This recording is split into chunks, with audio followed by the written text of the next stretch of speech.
In today's video, I'm going to show you how to build Escanor the Lion Sin of Pride from the 7 Deadly Sins series in Elden Ring. Stay tuned. Chill in the air, but the soul feels warm. Peace in the heart is the quiet storm. Just as a quick disclaimer, this Escanor build is based upon a level 293 character, so if you do not have level 293, then you're going to have to adjust accordingly. Also, I can build Escanor, but I cannot play like Escanor. But without further ado, we're going to go ahead and get rolling with the first section of this build. Starting off with the physical appearance.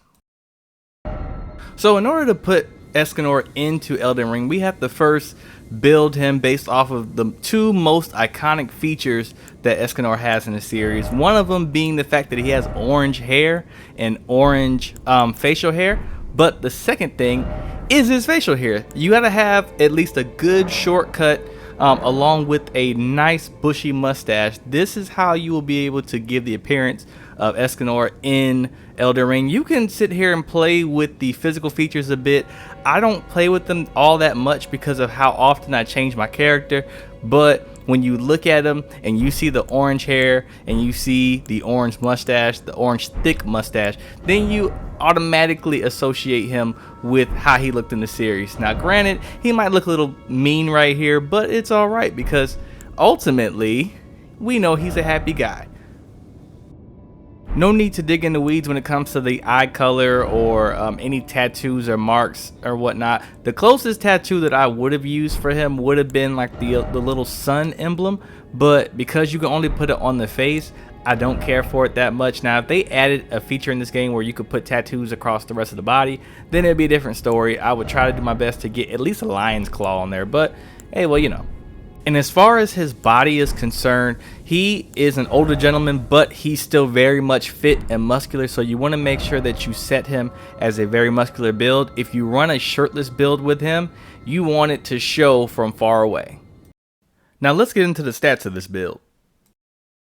So we're going to set Escanor's vigor to 60 because this is the in-game soft cap for health. You don't get much benefit after this level, so just set it to 60.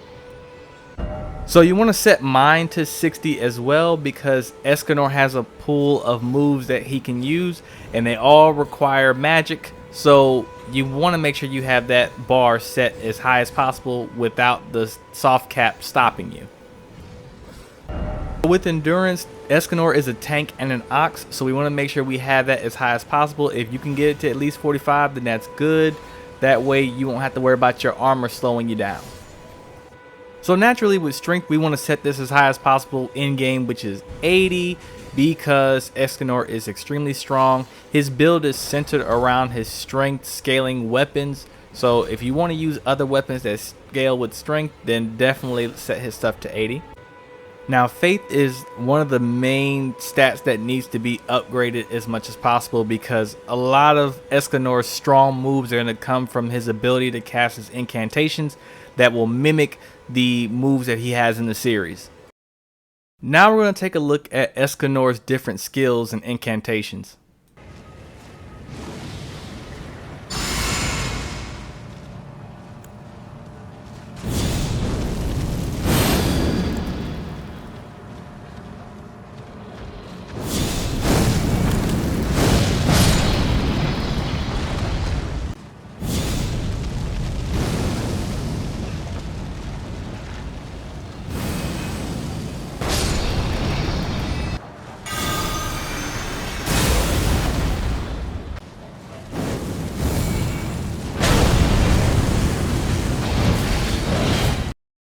Let's get into armor and weapons, please.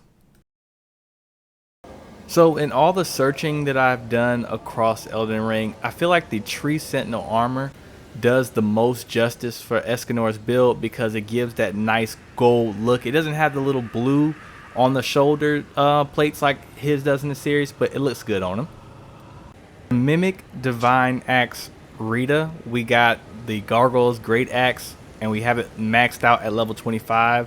We added an Ash of War that gave the flame arts just to make sure that we added the burning to it. And then for the seal to cast the incantations, I have just recently myself found out about the giant seal, which boosts all of the giant flame incantations and stuff. So that flame of the fell god, the giant's flame take these spell, these things are increased exponentially using this seal. So I definitely recommend using this seal for this build.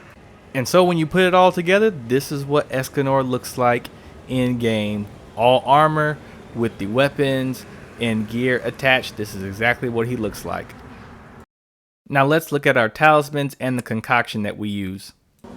So first up, we have Flock's Canvas Talisman that increases the power of our incantations. Definitely a must-have because we're going to use a lot of incantations for this build.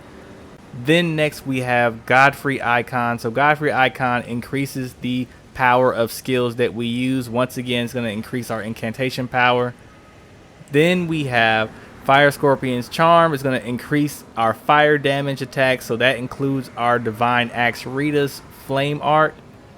Then we also have Bull Goat's Talisman, which is going to increase our poise because Escanor doesn't get moved too easily. He does, but he doesn't at the same time. So for the concoction, we have the Opaline hard tier and the Stone Barb crack tier to make sure that we can increase all damage negation as well as make stance breaking easier. And now I want to show off just how cracked this build can be.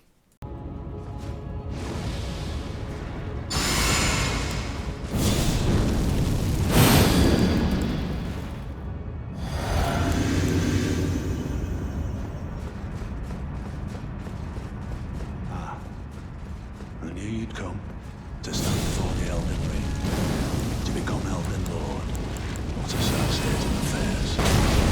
Your spirit was on us. None shall take the throne.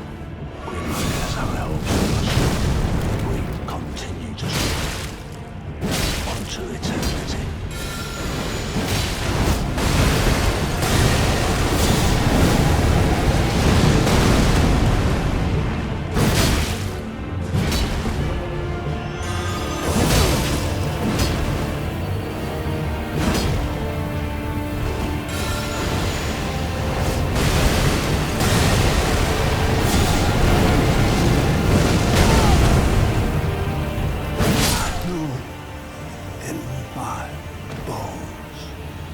Tarnished cannot become a lord. Not even you. A man cannot kill a god. Now with all that out of the way, let's get ready to close this out. So to build Escanor in a game like this, it requires a lot of imagination, a lot of time, trial and error. I do think that Elden Ring does a good job of having a variety of spells and incantations in the game that would mimic a lot of the skills that he used in the anime. He didn't really use too many different skills, but that Flame of the Fell God definitely does mimic his Cruel Sun technique.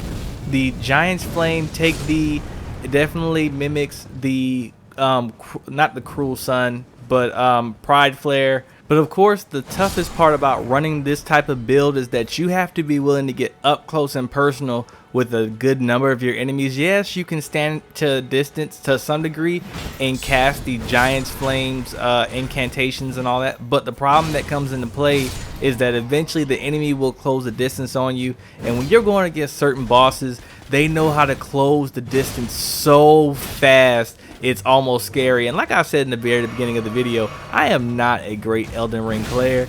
I do the best that I can. I like playing these builds for the sake of the novelty and putting the characters in the game and like using my imagination to play as they would. But because of my own skill level and ignorance with certain aspects of the game, I am not able to fully do these characters justice. But I will continue to make these builds because I do have fun making these builds. I do have fun experimenting and figuring out which different incantation spells, weapons, you know, the combinations. I like figuring that stuff out, so I'm going to continue to make these builds, and hopefully my skills will improve with each video. As y'all can see, I'm just throwing stuff randomly, so it is what it is. Now that about wraps up this video. Thank you all for sitting here and reviewing this with me. I had fun making this build. And if you made it this far, please do me a favor, hit that like, subscribe button, and make sure you leave a comment on what builds you want to see next. Until then, I'm Uncle Dorian, and you watched an Uncle Dorian broadcast. Stay beautiful. Next time, in the lands between. Alas, I am returned.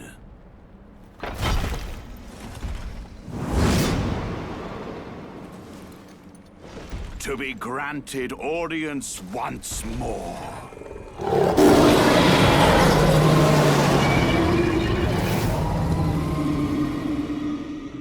Cool breeze moves where the night is free. Calm waves drift like a melody. Uncle Dorian speaks with an easy tone.